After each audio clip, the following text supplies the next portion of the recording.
Hi friends, today I am giving a lecture on product rule in basics of counting.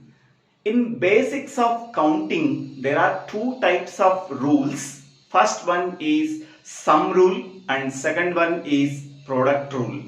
So we are already discussed about sum rule and its example problems in the previous video. Now in this video we have to discuss about product rule and its example problems. Okay, first of all, what is product rule? Okay, suppose we are taking two tasks, that is task 1 and task 2.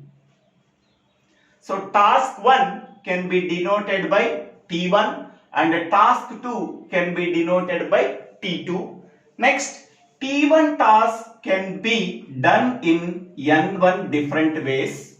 Okay, for each of these N1 different ways, T2 task can be performed in N2 different ways. Okay, both of the tasks can be performed in N1 into N2 different ways.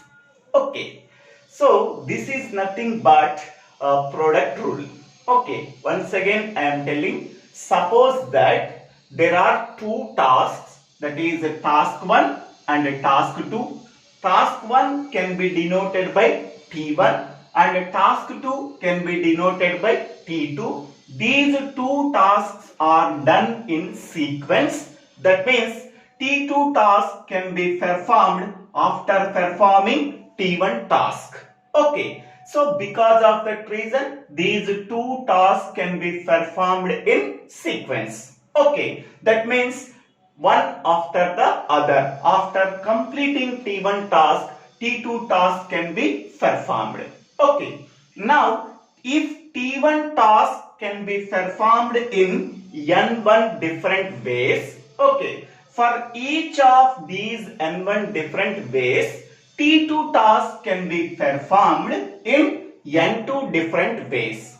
Now, both the tasks T1 and T2 can be performed in N1 into N2 different ways.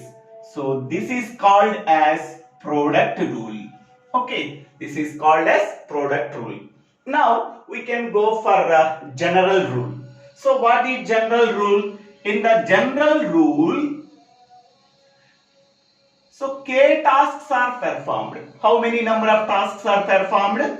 K tasks are performed. That is T1 task, T2 task, T3 task up to Tk tasks are performed in sequence, that is one after the other. Now T1 task can be performed in N1 different ways. For each of these N1 different ways, T2 task can be performed in N2 different ways. Okay, for each of these N1 into N2 different ways, okay, T3 task can be performed in N3 different ways. Okay, and so on. For each of these N1 into N2 into N3 into N suffix k minus 1 task. So Tk task can be performed in Nk different ways. So then total k number of tasks can be performed in how many ways? That is N1 into N2 into N3 into up to N to Nk ways. Okay, so k task can be performed in sequence in N1 into N2 into N3 into up to Nk ways. So okay, this is called as general rule. In the case of general rule, k tasks can be performed in sequence. That is T1, T2, T3 up to Tk tasks. Okay, T1 task can be performed in N1 different ways. For each of these N1 different ways, T2 task can be performed in N2 different ways. Okay, for each of n1 into n2 different ways, T3 task can be performed in n3 different ways, and so on. Okay, so then the total k number of tasks can be performed in how many ways? That is n1 into n2 into n3 into up to nk ways. Okay, so here only two tasks are performed. So both the tasks can be performed in how many ways? So that is n1 into n2 different ways. Here in the case of general rule, k tasks are performed. So k tasks can be performed in sequence how many ways? That is n1 into n2 into n3 into up to nk ways. Okay, this is the description about the product rule and its general rule. Now we can go for the definition of the product rule. Suppose that two tasks T1 and T2 are to be performed. Okay, here suppose that two tasks T1 and T2 are to be performed one after the other. Okay, these two tasks can be performed in sequence. That means after completing T1, T2 task can be performed. Okay, if T1 can be performed in n1 different ways, T1 task can be performed in n1 different ways, and for each of these ways, n1 different ways, T2 can be performed in n2 different ways. Okay, then both of the tasks, task 1 and task 2 can be performed in how many ways? That is n1 into n2 different ways. Okay, so this is the product rule. Now we can go for the general rule. Okay, more generally, suppose that k tasks T1, T2, T3 up to Tk are performed in a sequence.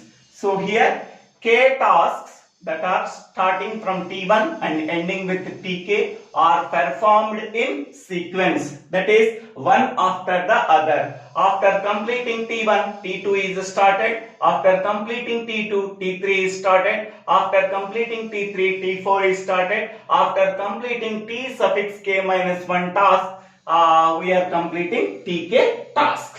Okay, now if T1 can be performed in n1 different ways, so T1 task can be performed in n1 different ways, and for each of these ways, n1 different ways, n2 T2 can be performed in n2 different ways. Okay, and for each of these n1 and n2 different ways, for performing T3 can be performed in n3 different ways, and so on. Then the sequence of k tasks can be performed in how many ways? That is n1 into n2 into n3 into up to nk different ways. Okay, so this is the description about the product rule and its general rule.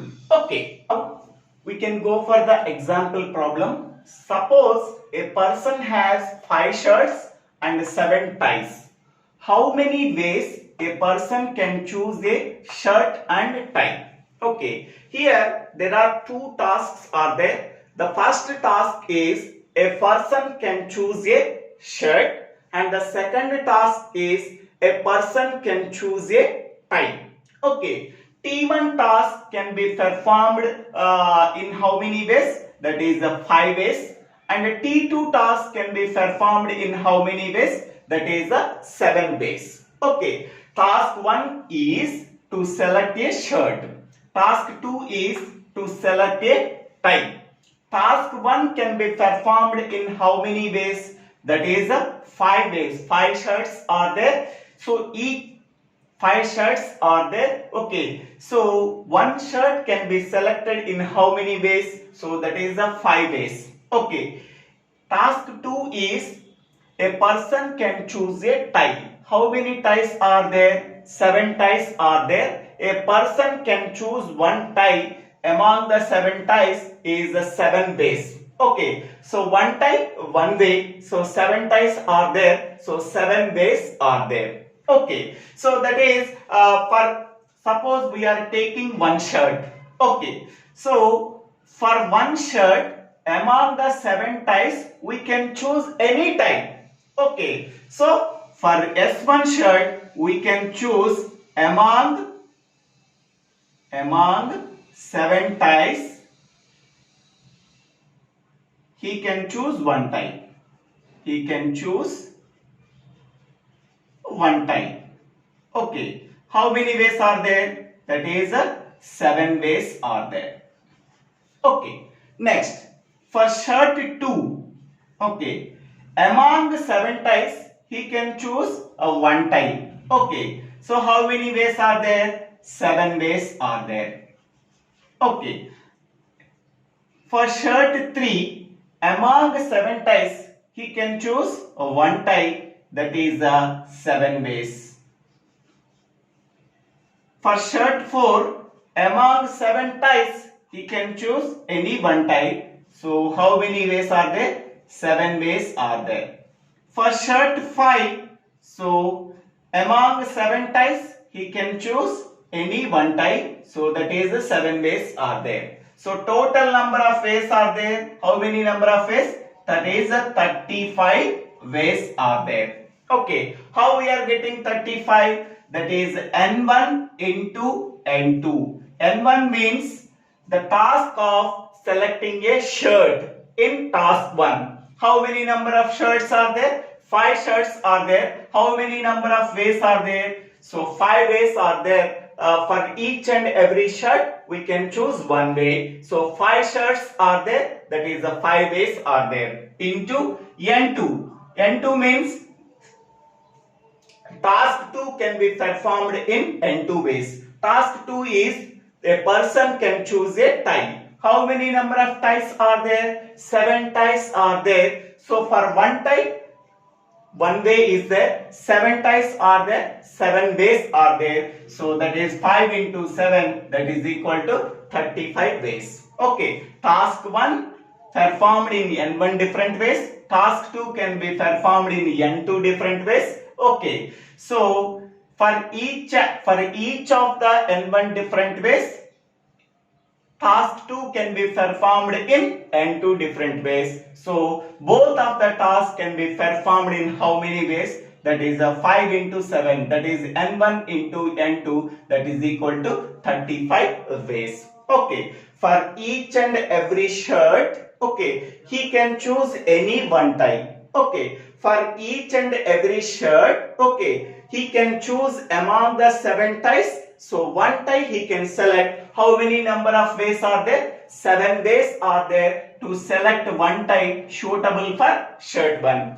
In the same way, for shirt 2, 7 ties are there. Among the 7 tie, he can choose any one tie. So how many number of ways are there? 7 ways are there. Okay. For shirt 3, 7 ways. For shirt 4, 7 ways. For shirt 5, 7 ways. So that is 5 shirts are there. For each and every shirt, we can take 7 ways are there. So that is 5 into 7, that is equal to 35 ways are there. Okay. Now we go for second example problem.